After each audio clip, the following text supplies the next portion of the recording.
You're listening to Ron Siegel's Home and Finance Radio Show, only on Financial News and Talk. Now live in studio, your host, local and national real estate expert and consumer advocate, Ron Siegel.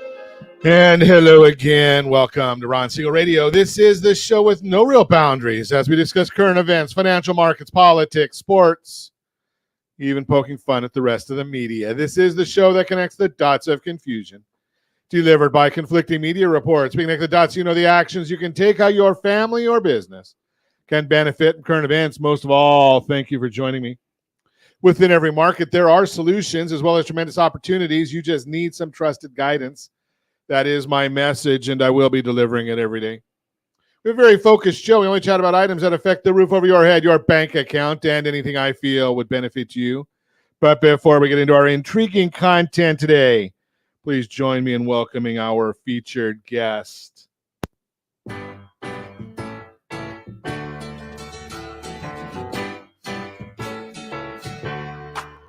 Welcome back. You didn't get the Cotter treatment last time. No, I like that. That's good. Welcome back, Chip Ahlswede, AAOC, Apartment Association, Orange County. That is correct. Welcome. Let me remind you, if you ever have any more finance-related questions, I am the consumer advocate looking out for you, and you can reach out to me directly, 800-306-1990, 800-306-1990, or ronsiegelradio.com. Just remember, that's the number you call anytime for assistance. When you call that number, it comes directly to me first. There are operators standing by. Quiet, numbskulls, I'm broadcasting. Well, I do have a great team when it comes to developing a financing plan, a plan to save you money. I personally work with you, even if you don't have any needs today. Save this number in your phone for future reference.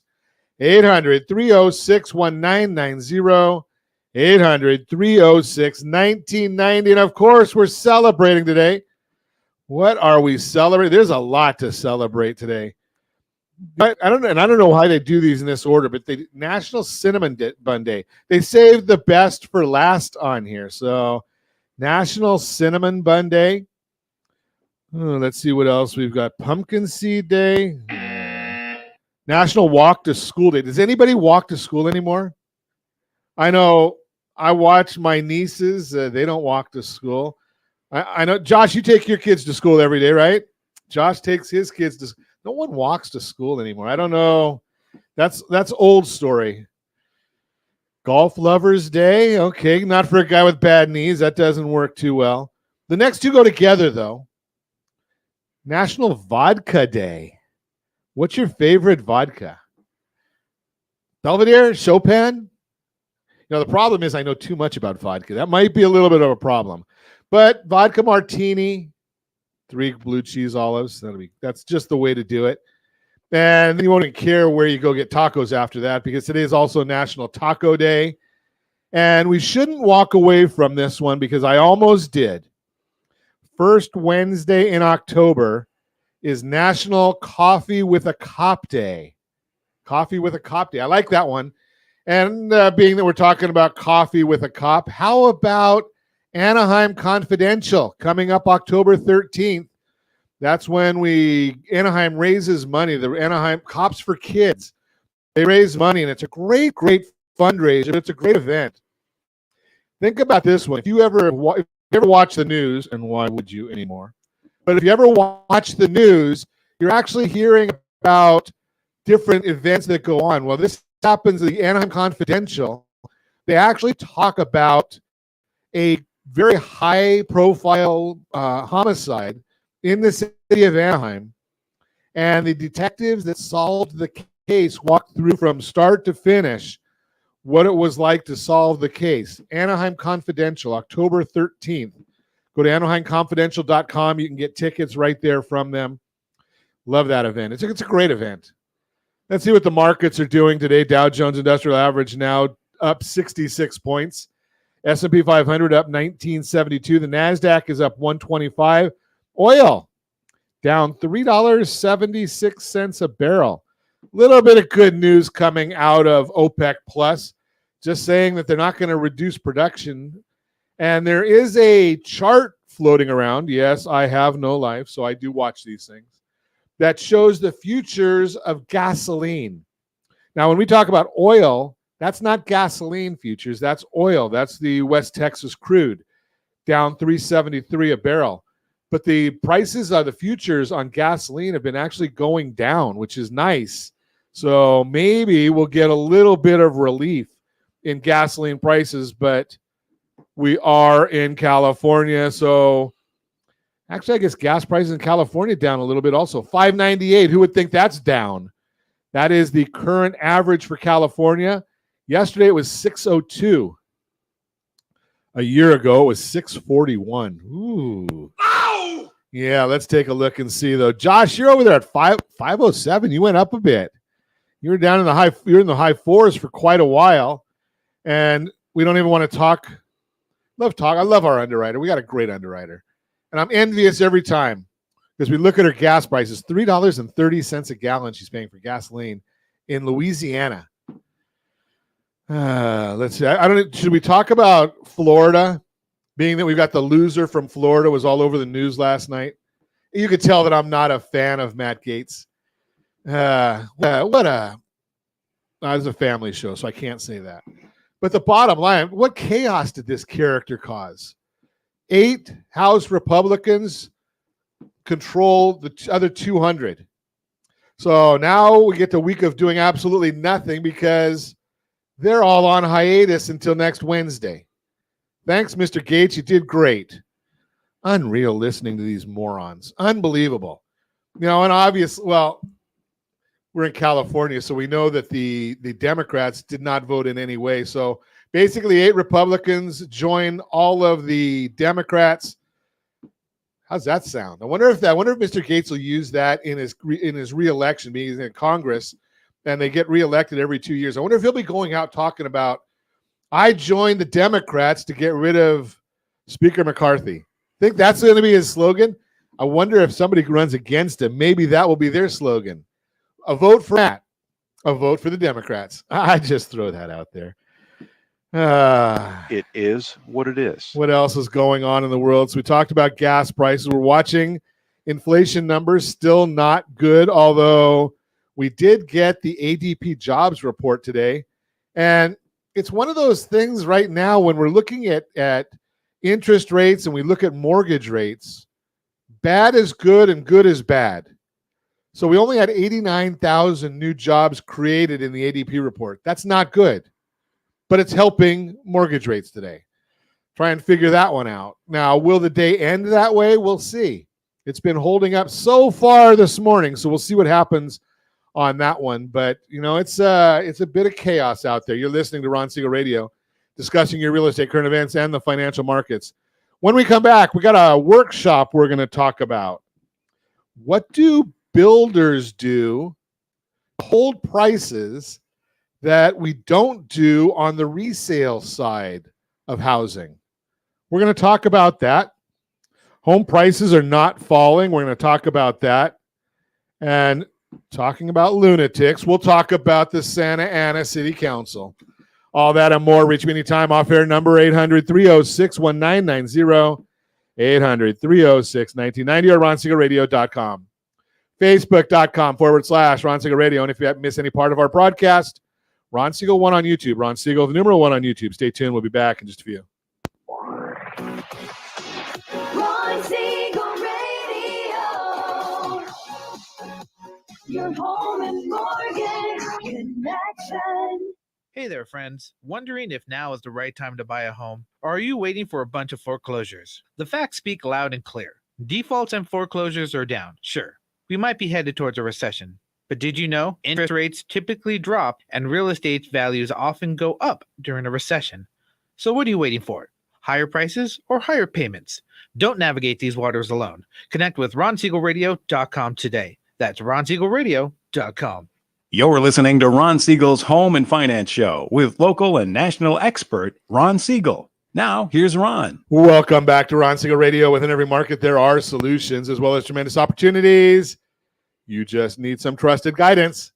That is my message, and I will be delivering it every day on Ron Siegel Radio or anytime at 800-306-1990, 800-306-1990. The Mortgage Minute today being brought to you by our friends at Geneva Financial. When you're ready for that next home loan, Geneva's got the programs and the products. Make the call, 800-306-1990. 1-990-800-306-1990. Investors, there's programs out there that let the property qualify for the loan. Give me a call. I'll tell you about it. Every day at this time, OBMMI, they provide the most comprehensive, accurate, timely, and interactive analysis of pricing ever conducted in the mortgage industry, calculated from actual locked rates with consumers across 42% of all mortgage transactions nationwide. What are rates doing today? And I'm actually pulling up another chart here that I don't usually use right now, but 30-year conforming loan, 7.595. That was up quite a bit yesterday. The 30-year jumbo, 7.952. That was up a lot. 30-year FHA, 7.285. That one was up. 30-year USDA loan, rural areas, generally no down payment. That was up, 7.388. Best loan on the market, I'm sorry to report, that one was up also. That would be the VA loan. You know, I love our veterans. That one's 7.167. That was up.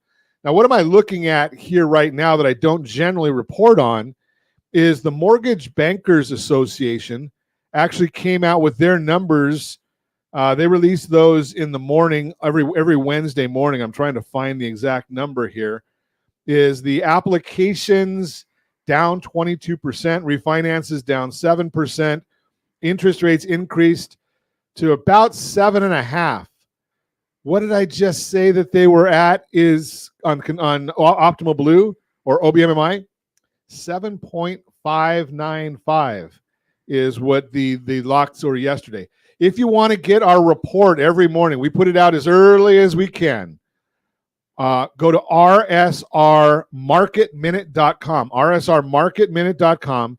You can actually get our report. We email that out as early as we can get the data for it each morning. You can't do it in advance because it's real-time data. So some of the information wasn't even coming out until 7 o'clock our time today. So you can't get it out too early. But let's take a look and see what's going on in the markets right now. The S&P 500 is up 21 points. 10-year Treasury down 7 basis points to 4.7. It's changing on me. 4.74. And we've got the mortgage-backed securities. They're up 32 basis points. Remember, when the bond goes up, rates go down. It's mathematics. So that one there is up 32 basis points is what we're watching on the mortgage-backed securities. Why? Well, as I mentioned a little bit in the opening segment, we got the September ADP employment report showed that there were 89,000 jobs created, weaker than the 153,000 expected. The August report was revised slightly higher from 177,000 to 180,000. Almost all of the jobs came from the service sector, which added 81,000 jobs. Leisure and hospitality accounted for most of the gains, which added 92,000 jobs. Little quick math there. Then if you look at the professional and business sector, that fell 32,000. So interesting, after we look at yesterday's JOLTS report, the job opening and labor transition report was the largest, showed that professional and business services had the most job openings in that report. Large businesses lost 83,000 jobs. Small and medium businesses hired 95,000 and 72,000. Just to make it clear for you, ADP says if you've got a job, if you're on payroll, then you've got a job. So those people that are on strike, they're not unemployed. They still have a job. So that doesn't really filter in there. They also reported that annual pay for job stayers increased 5.9% year over year, which was unchanged from August. Job changers saw an average increase at 9%, down from 9.5%. While the figures are still high, they've been moving lower and showing lower wage-pressured inflation each of the last 15 months and are at their lowest level in almost 2 years. They've cooled considerably from the highs of 8% on stayers and 16% on switchers last year. Average income, average hourly wages, $17 an hour. Wonder how that election went. Yes, I don't even think I looked at it yesterday to see Measure A in Anaheim to see if they've come out with the report yet. It went down pretty solidly. Good. It was down 2/3 to 1/3 vote, and the updates were only coming in marginally different. So the big chunk was it went down. Good. And that should go down. I'll talk about that later. But now glad Anaheim's Measure A defeated again. Wonder how many more. And I wonder how much that cost us to have the election for one item when we could have waited 4 months and added it to the reports. That's the Mortgage Minute, brought to you by our friends at Geneva Financial. When you're ready for that next home loan, Geneva's got the programs and the products. You just need to make the call, 800-306-1990, 800-306-1990. So Measure A would have been a big harm, no different than what the governor did when he raised minimum wage for fast food workers to $20 an hour. Can you say kiosks, boys and girls?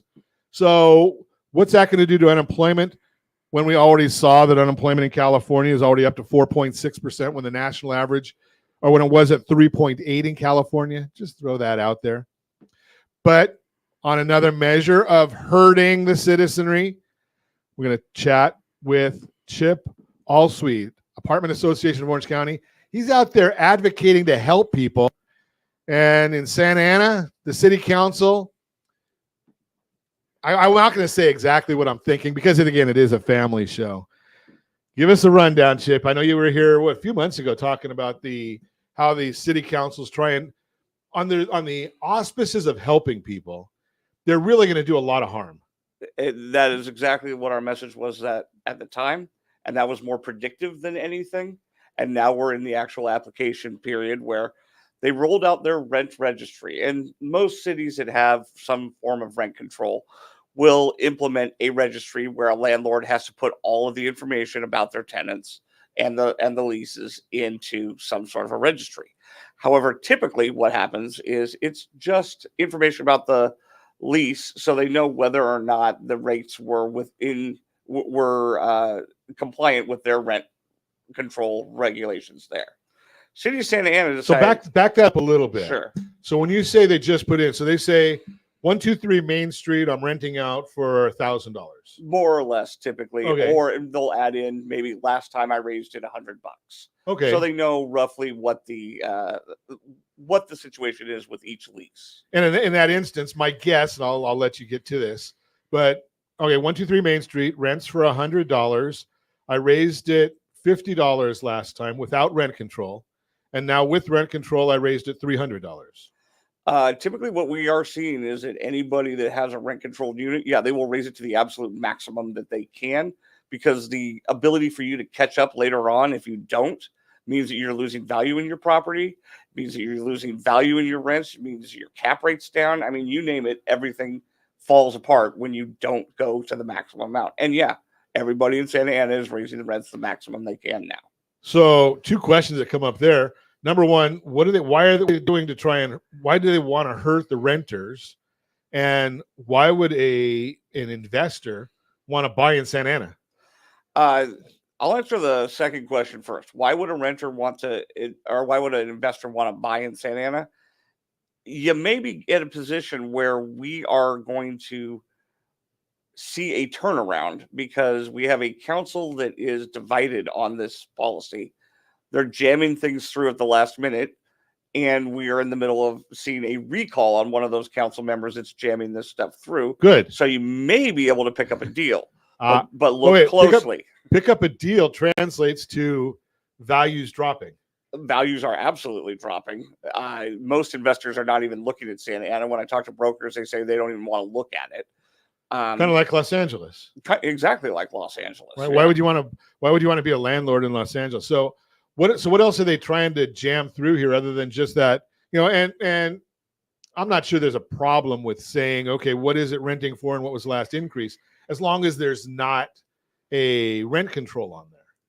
I don't think the government needs that information. That's true for sure. So right, what value are they getting out of that? What they're able to do with that is they're able to figure out whether or not the rents are raising faster than this is what the city will say, faster than they should be, according to them.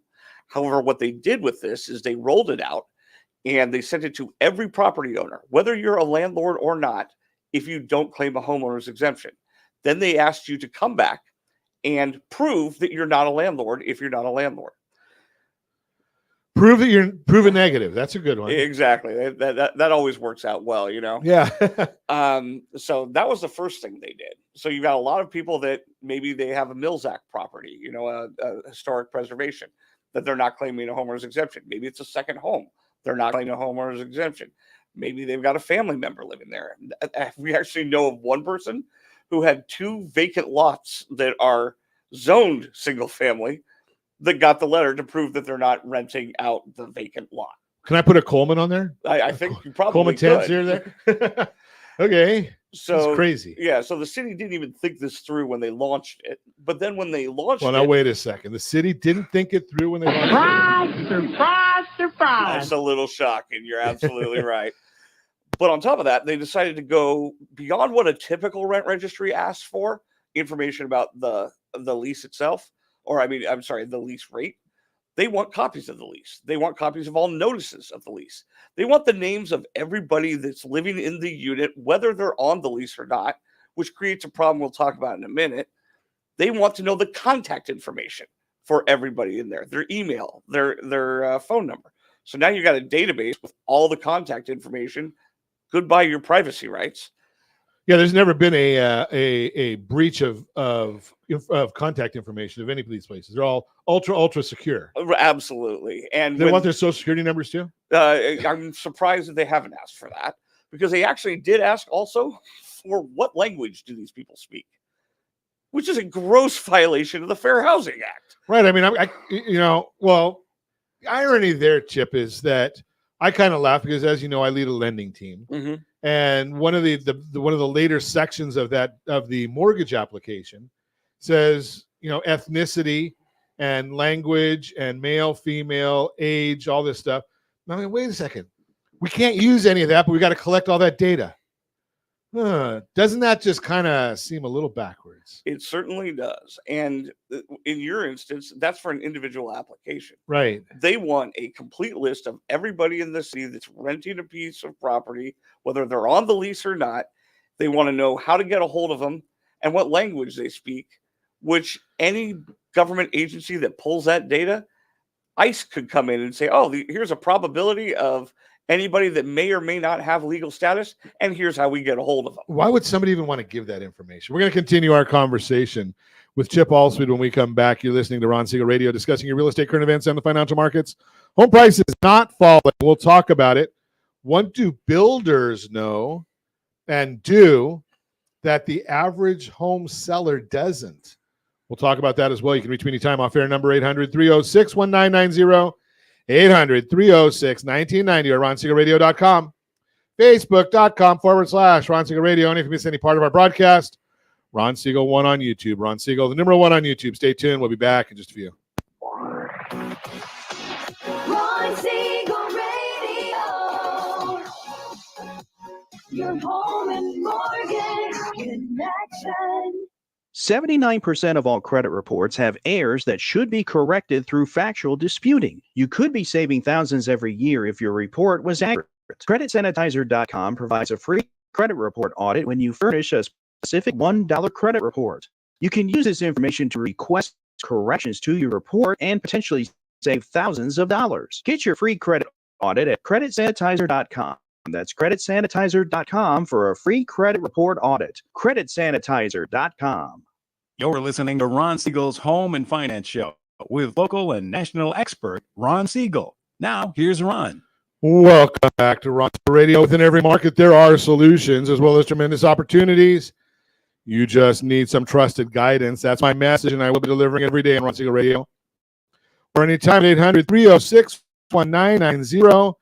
800-306-1990. The Borrow Smart segment brought to you by RSRStudentLoanHelp.com. RSRStudentLoanHelp.com. We have a little bit of a workshop in here. What do builders know and do that home resellers don't? Let's chat about that a little bit, because we talk about this in various areas on Ron Siegel Radio. And I want to do this one a little bit. And we've got a chart here that I'm going to show you. Builders will go out and they need to maintain their pricing on a property. Hypothetical price, they've gone out there and they've said, we're going to sell this project in these properties and whatever the numbers are. I just used $1 million. Well, if the properties don't sell or if the market changes, because they set that price a couple of years before they ever go to market. Well, what if the market changes in a way it doesn't follow exactly what they've been looking for? Well, what they do is they use tools other than price to get their properties sold. So they've got this property, they've got $1 million price tag on it. What do they do to keep that $1 million? Well, they may give better flooring.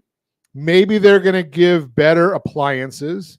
Maybe they'll give a credit for window coverings, wall coverings, hardscape, landscape, any of those things.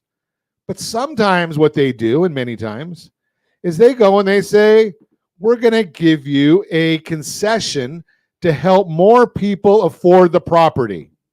How does that work? So let's take a look at the $1 million property, $800,000 loan amount.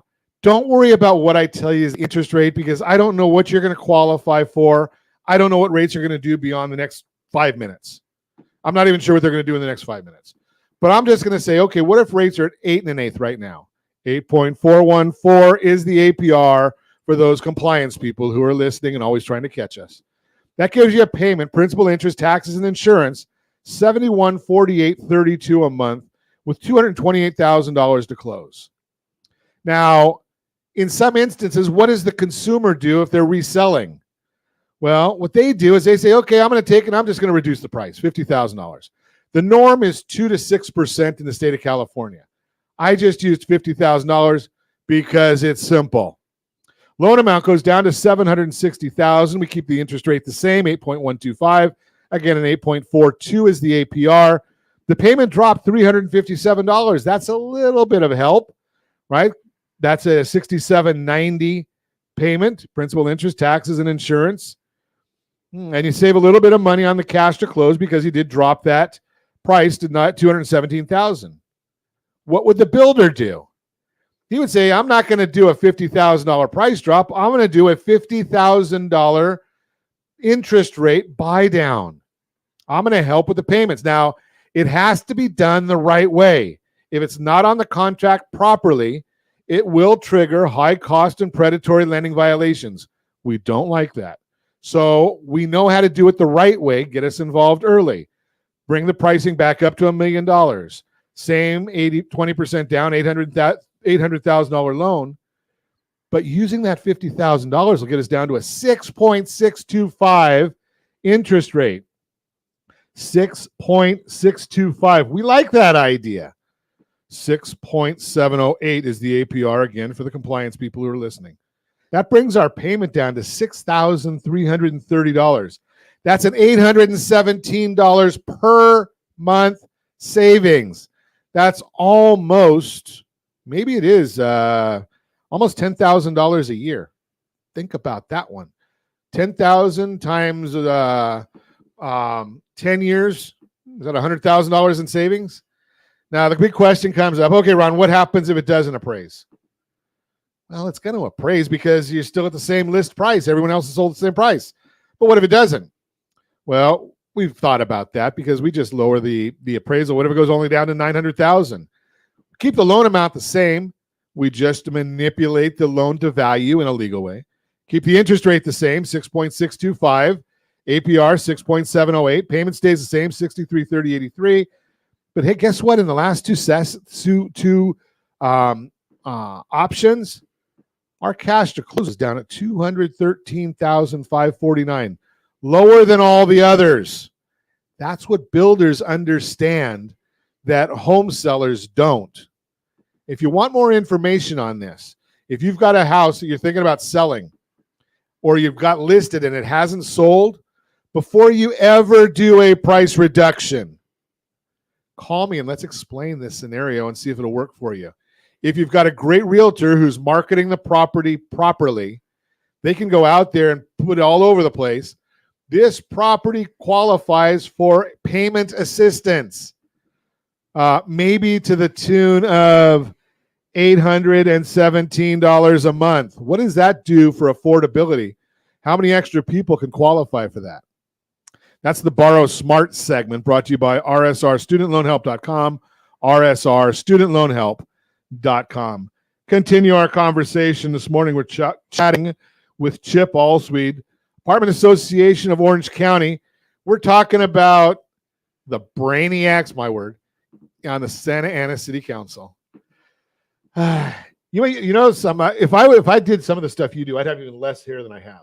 You can clearly see that mine's going too, so I got it. You know, you look about common sense, and you just have to wonder sometimes about some of these people that make the rules and don't realize that, you know, the investors out there to try and make a return on investment, and they're never ever going to raise the rent too much, because then they're going to have the vacancy too long. Exactly. Right? I mean, they're only going to go to what the market allows. Exactly. It's interesting you bring up the point of they're only going to go for what they can recoup.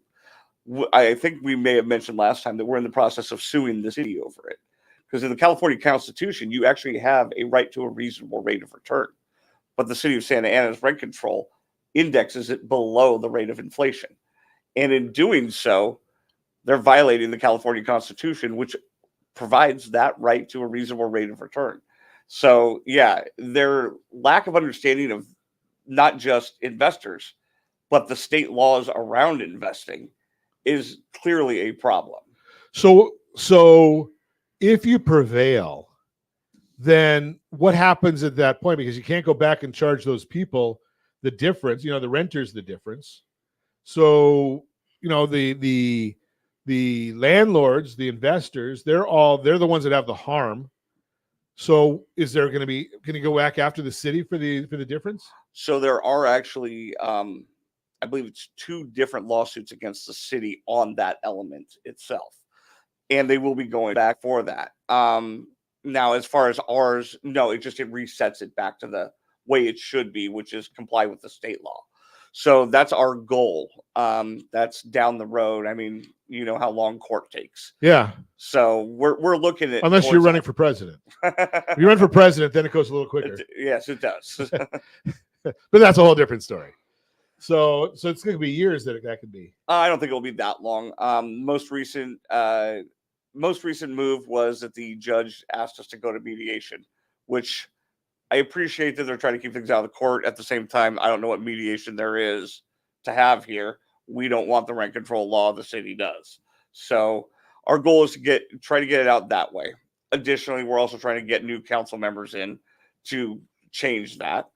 There is a recall election on one of the 3 council members currently. There's only 3 members in Santa Ana. There's a total of 7 council members. There's 3 that are on our side. Oh, okay. And it's the mayor, Mayor Mesquith. She's been phenomenal to work with, very open and connective. Same with both Phil Becerra and great, now I'm blanking quickly. David Penaloza. I'm sorry. Great people to work with. They're responsive anytime we reach out. I have reached out consistently to the other side. They don't have time for us ever, which is surprising. Yeah. So especially because Santa Ana, even though, and I don't know if it still is, I haven't looked lately, but Santa Ana used to have the highest median home prices in all of Orange County. I would believe that, yeah. You know, so there's the definite haves and have-nots in Santa Ana. There definitely is that. And interestingly enough, the council member being recalled is from the have side, who has not represented her constituency at all in this situation. Yeah, and you look at it and you start saying, okay, there's a lot of renters in Santa Ana in certain areas that are just, you know, it's all high density areas. Absolutely. And, you know, you would think that you'd want to be looking out for the benefit of those people. And by rent control always means that rents are higher than, you know, what they should be. That's definitely the case in Santa Ana. We have plenty of our members who've reached out and said, well, I'm raising my rent for the first time in 5 years or something like that, which as a business practice probably isn't the strongest, but as a understanding your clients is a way you would want the relationship to work. They understand that their tenants cannot afford more, but they're able to make their business work. the city completely ignored that and didn't recognize that the impact will be there for every single renter.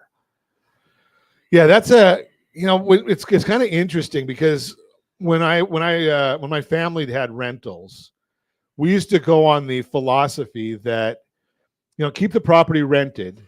And if you stay below market value and don't, in many instances, my mom never even believed in raising rents. Sure, her comment used to be, if I don't hear from you, you don't hear from me. It's a better relationship all around. And you're right. Keep it rented. That's the main business model here for every single mom and pop as well as corporate. Well, think about it. I mean, just straight math. If you've got a $2,000 rental and you raise the rent $100, 5%, not outrageous. But if it goes vacant for 1 month, it's going to take you almost 2 years to recoup. Absolutely. Right? So why would you want it vacant at all? We're going to continue our conversation about these lunatics on the City Council of Santa Ana. My words, not Chip's. We're going to talk about that when we come back. Maybe we'll talk about what just happened with Redfin. We'll see if we have time for that. You can reach me anytime. Our off-air number, 800-306-1990, 800-306-T90, or RonSiegelRadio.com. Facebook.com/Ron Siegel Radio. And if you miss any part of our broadcast, Ron Siegel 1 on YouTube. Ron Siegel, the numeral 1 on YouTube. Stay tuned. We will be back in just a few. Ron Siegel Radio.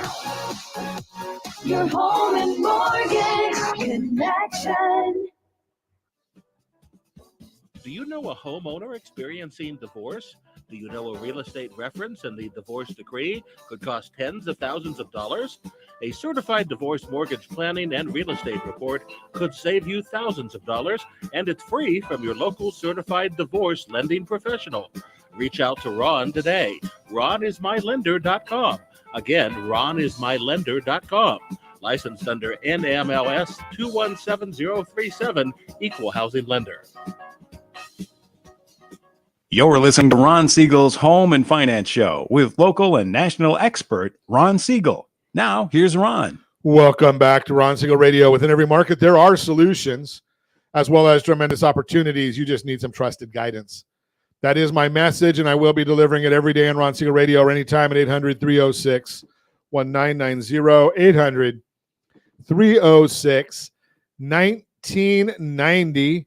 The real-time real estate segment today being brought to you by rsrmoney.com, rsrmoney.com. Home prices are not falling. That's our subject.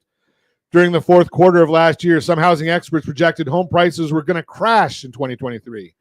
The media ran those forecasts and put out headlines calling for doom and gloom in the housing market. All of this negative news coverage made a lot of people have doubts about the strength of the residential real estate market. If it made you question if you should delay your own plans to move, here's what you really need to know. Home prices never crashed. Disregard what you saw in the headlines. The actual data shows home prices were remarkably resilient and performed far better than the media would have you believe. If you're watching us on RonSiegelRadio.tv, any of our socials, the ABC News and Talk AM 1490 video feed, you are seeing a chart with the percentage of in home value changes, percent change in home values. And we did it based on Zillow's findings, Black Knight's findings, Freddie Mac's findings. The graph uses reports from three trusted sources to clearly illustrate that prices have already rebounded after experiencing only slight declines nationally. Far cry from the crash so many articles called for. The declines that happened, if you're looking again, shown in red, were not drastic, but were short-lived. As Nicole Friedman, a reporter at the Wall Street Journal, says, quote, home prices aren't falling anymore. The surprisingly quick recovery suggests that the residential real estate downturn is turning out to be shorter and shallower than many housing economists expected, unquote. Even though some media coverage made a big deal about home prices pulling back, the slight correction that happened is already in the rear view mirror. Basically, this data shows your home prices are not falling anymore. They're actually going up. What's the next for home prices? The consensus from experts is that home price growth will continue in the years ahead and is returning to normal levels for the market. That means we'll still see home prices appreciating, just at a slower pace than the last few years. And that's a good thing. Some news sources will see home price growth slowing and put out stories that make you think prices are falling again. The return of misleading headlines, like those already having an impact on how home buyers are feeling again, you can see how this affects general opinion. And the Consumer Confidence Survey from Fannie Mae. Again, we've got a graph. The percentage of Americans who think home prices will go down over the next 12 months. 26%, that's all. In January, it's 37%. While the percentage of Americans who think prices will fall has been slowly declining this year, the latest consumer confidence data indicates that ticked back up recently. This change is surprising, especially since the home price data shows prices are going up, not down. It tells you the impact the media still has on public opinion. Isn't that a surprise? Don't fall for the negative headlines and become part of this statistic. Remember, data from a number of sources shows home prices are not falling. Hello, Chapman University. Bottom line, even though the media may make things sound doom and gloom, the data shows home prices are not falling anymore. So don't let the headlines scare you or delay your plans. Let's connect, and I'll get you the real information for your area. We can chat about that. That's the real-time real estate segment brought to you by rsrmoney.com, rsrmoney.com. Continuing our conversation this morning, chatting with Chip Ahlswede, Apartment Association of Orange County, and we're chatting about Santa Ana. So, Chip, tell me a little bit about they've got this recall going. Is that going to help, hurt?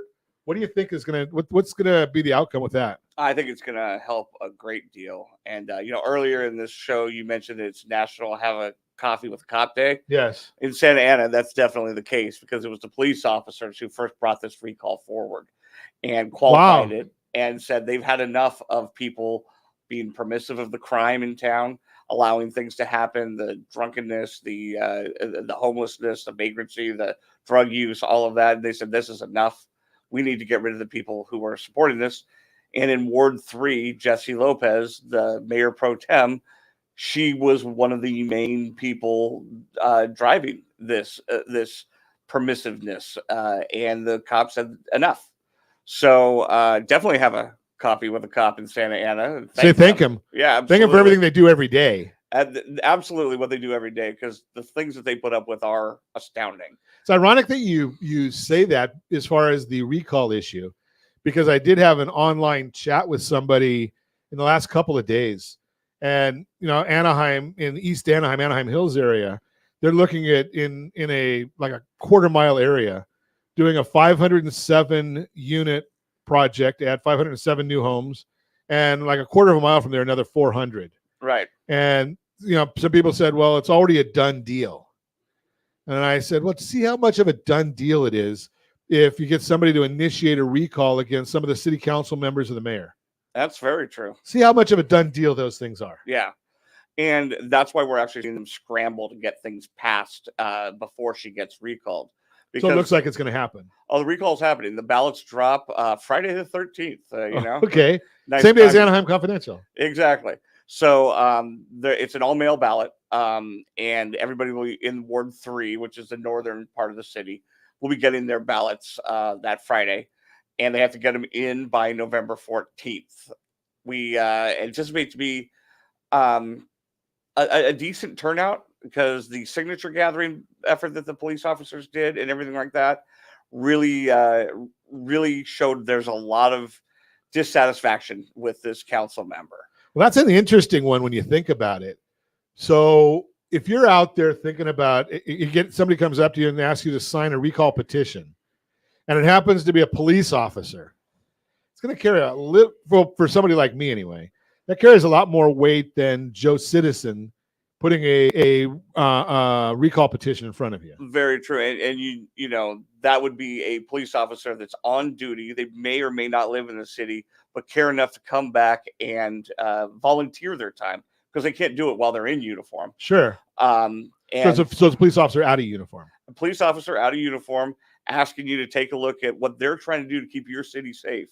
And this council member has not. This council member has also been a big supporter of the rent control initiatives and all of that kind of stuff. Which is kind of interesting when you think about it. If they represent North Santa Ana, which The people in North Santa Ana don't want to even be considered Santa Ana. They call themselves North Tustin. This is more the Floral Park area, but Okay. yeah, they call themselves Floral Park. So. Yeah, right.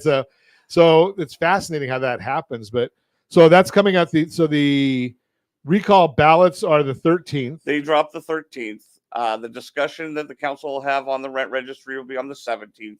And somewhere in there, you should be able to take a look at how awful this is for the city and get rid of these people that are doing this.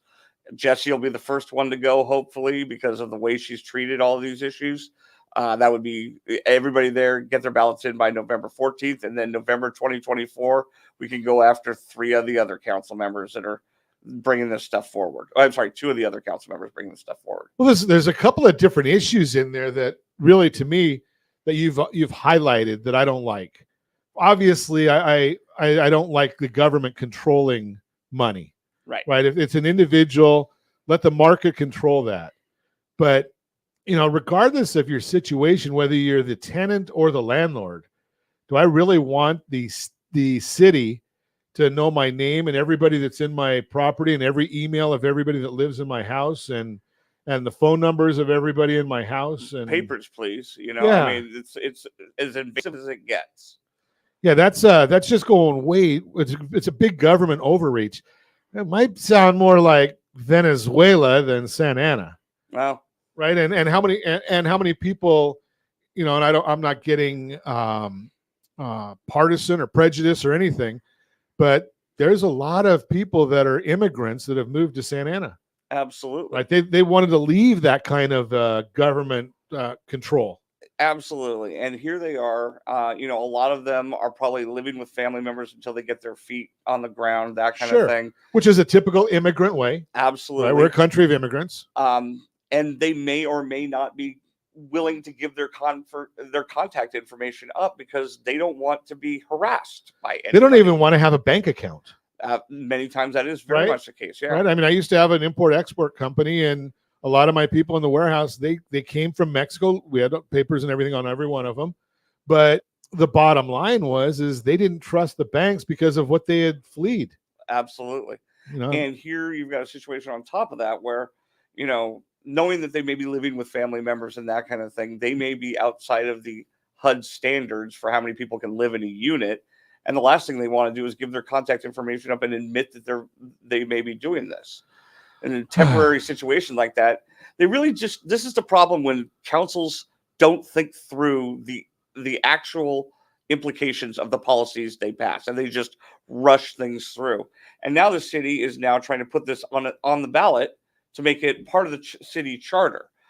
The same rules that we're running into all these problems with, they're jamming it through because they want to get what they can in. And the irony is when knowledgeable people, I know I'm out of time, Josh is yelling at me, but the irony is that the votes for city council are all known before the hearings ever start. Right? Every time I've gone to a council meeting or watched them online, they basically know who's voting which way before open discussion. And you come out with open discussion and enlighten them, and half the time they're not even listening. That can be the case, and it's a problem, but more often than not, at least they should be open to sit down and hear you ahead of time and talk to you. And we are not seeing that in the city of Santa Ana with people like Jessie Lopez. Well, make your vote heard if you live in that third ward of Santa Ana. Make your voice heard. If you like the idea of all this government regulation and tracking you're probably not listening to this radio show. Probably not listening to me. Absolutely. But I do appreciate you listening, and I ask every day, set that first radio preset button to come back here and join Ron Siegel Radio, where we only speak about items affecting your house and your bank account. Thanks to all of our sponsors. A big thanks to Josh and Sean who are engineering us today. And, of course, a special thanks to you for spending a little bit of your day with us. That's all for Ron Siegel Radio. Again, if you have any questions or to meet any of our guests, call me anytime. 800-306-1990, 800-306-1990, or ronsiegelradio.com. And remember, make a lot of money so you can help a lot of people and have a lot of fun. Have a great day. We'll talk to you next time on Ron Siegel Radio.